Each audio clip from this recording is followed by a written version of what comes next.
should be quite of an informal discussion, just a bit where we kind of tell you a bit about what we've done, and maybe you tell us a bit about your kind of stance on that. So currently, I am a strategy director for a tier 1 automotive component supplier, BorgWarner, if you heard. Before that, I was with Roland Berger and with Accenture doing consulting, different. So was current company for 4 years, and before that was with Roland Berger doing automotive consulting, and before that I was with other consulting company, including Accenture, doing different kinds of topics. But for the most part, focusing on automotive industry, different value stream, different function. And sometimes I focus on operation. Sometimes I focus on strategic topics.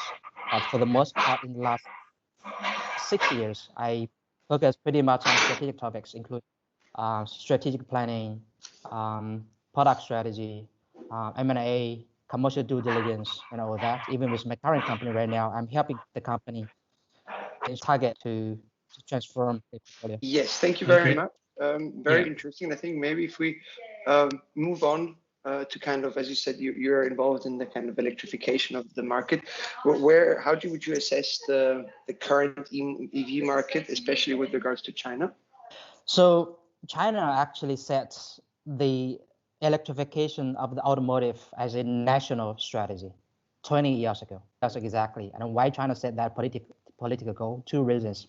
One is that China rely heavily on imported oil.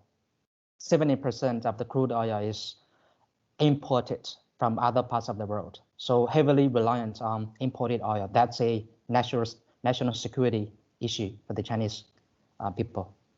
Number 2 is that majority of the imported oil is actually through the Malacca Strait, if you know. And that is a very critical point. So to reduce the reliance on imported oil, so China has set this goal to electrify the automotive industry to decrease the dependence on fuel, on oil.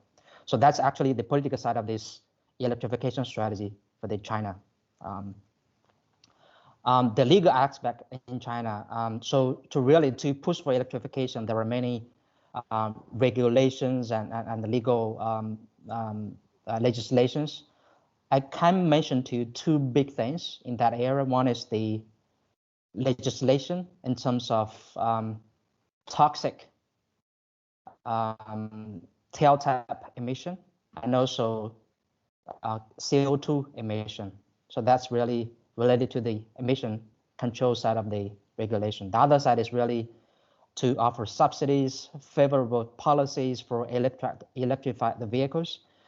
I believe you guys have done some research. You would already know that a lot of subsidies was offered by the Chinese government, especially not only on the central government, from the central government, but also from local, provincial, and municipal governments to consumers to really give them the push to buy electrified vehicles. But I think with the legal aspect, with the subsidy, if I understood that correctly, quite a lot of those subsidies by the government have run out, right? Based on our research, I think there's new schemes happening, but some of the kind of general subsidies in terms of electrification have expired, right? Exactly. So China is trying to shift the regulation from carrot to a stick. So in the past, the Chinese government offered huge amount of subsidy just to motivate the buyers, the consumers, to buy the electrified vehicles, especially the plug-in hybrids, right? Once the markets create enough demand, create enough pool, now the legislation scheme is trying to shift to the stick, right? Meaning that if OEMs are not meeting the regulation, they are going to be punished.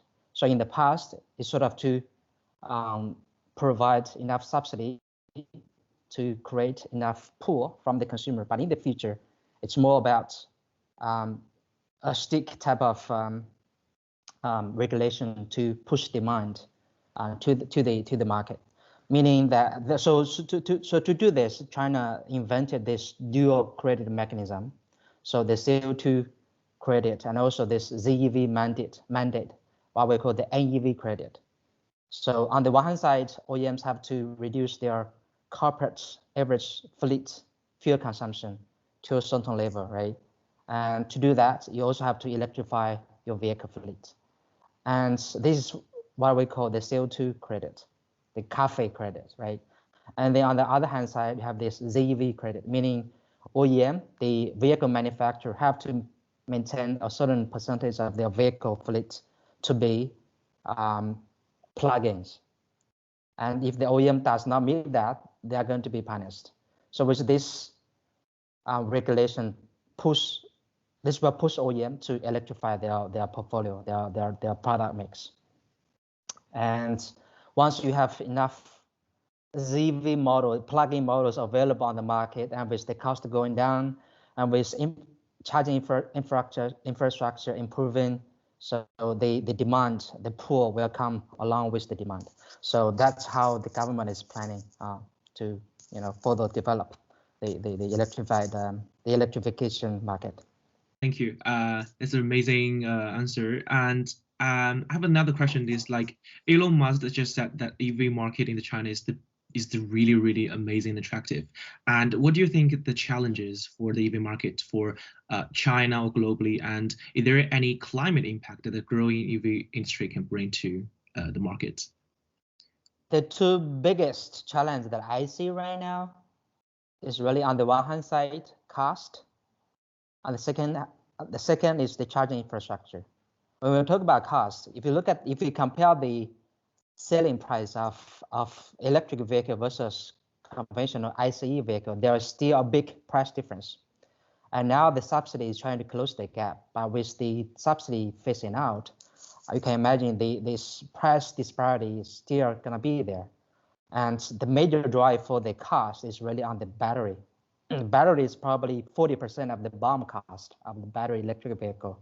But the good thing is, on the cost is that we are already seeing a very good cost down trajectory in the battery space.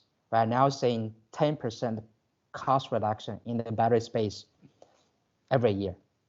And many people forecast that by the year 2024, 2025, the battery pack cost is going to be around $100 per kilowatt hour.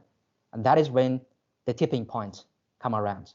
When I say the tipping point, means that a battery electric vehicle will come at the same selling price as the internal combustion engine vehicle. So that is going to be a big thing. That's the industry average, $100 kilowatt hour on the pack level.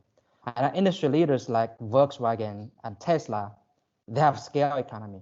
They are the cost leader. So for them, the cost parity point is going to be much sooner, 2022, 2023. So as you can see, in the short term, cost is a big challenge. But on the industry average, we're already seeing a good trend to reach cost parity around 2025. But industry leaders like Tesla and VW. Great, thank you very much. And I think partly we touched upon it, kind of the climate impacts of the growing EV industry. I think just in the interest of time, since we touched it already, we maybe move to the next one in terms of what's the opinion now if we focus more on NIO rather than the market overall.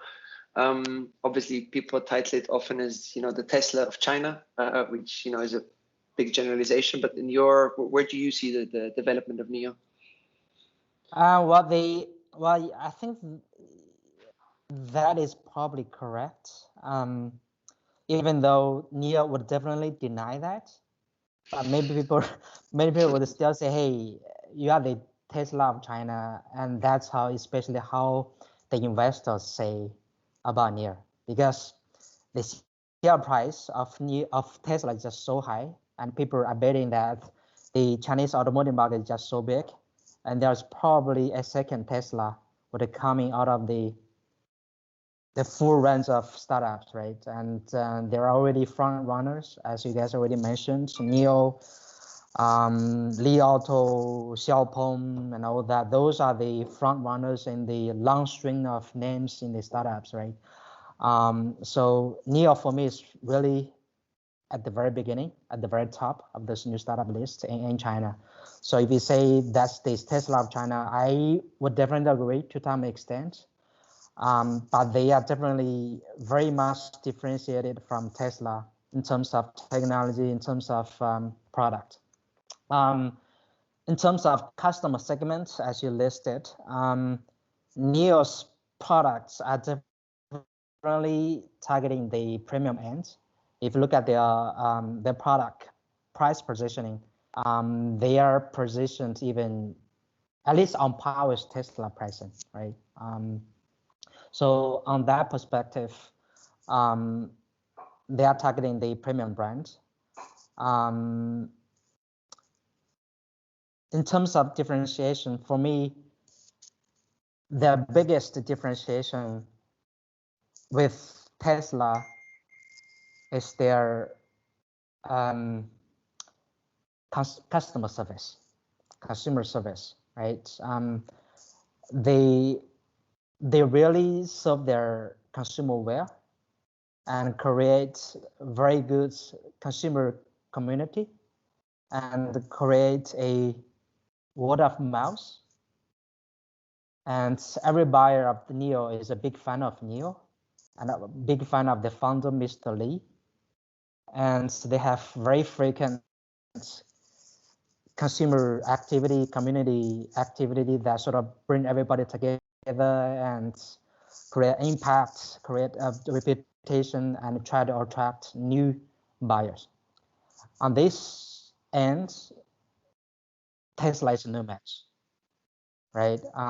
Tesla attract customer by the halo effect of their brand, by their top-notch technology, autonomous driving, and also electric propulsion. So they are playing it differently. And as you can imagine, there is already a leading competitor like Tesla already in the market. For many other followers, they have to differentiate.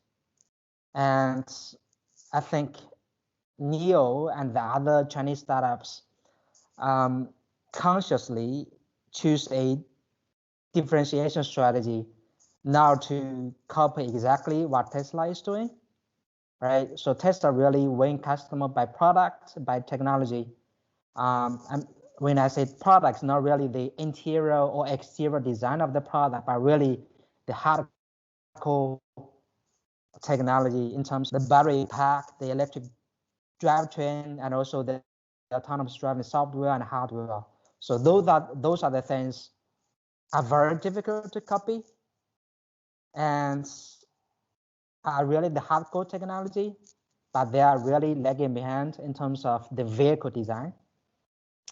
When I say vehicle design, I'm saying the interior design, the exterior design.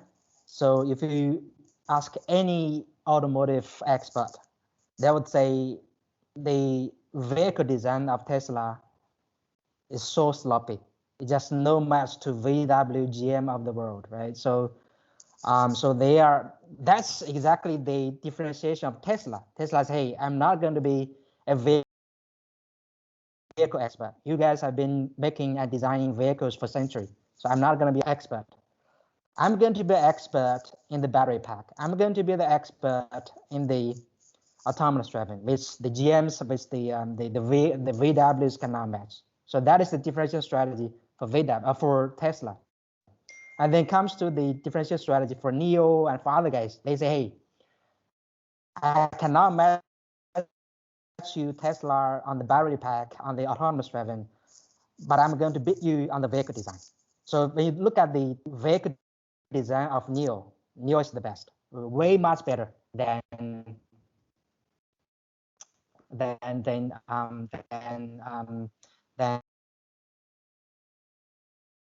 Tesla. So that the other differentiation point, as I already mentioned, is really on the consumer service, which I would say is probably a big China thing.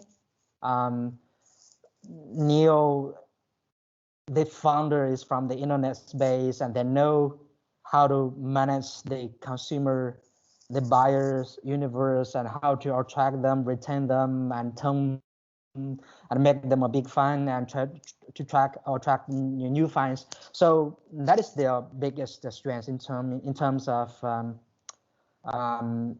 managing and nurturing consumer space.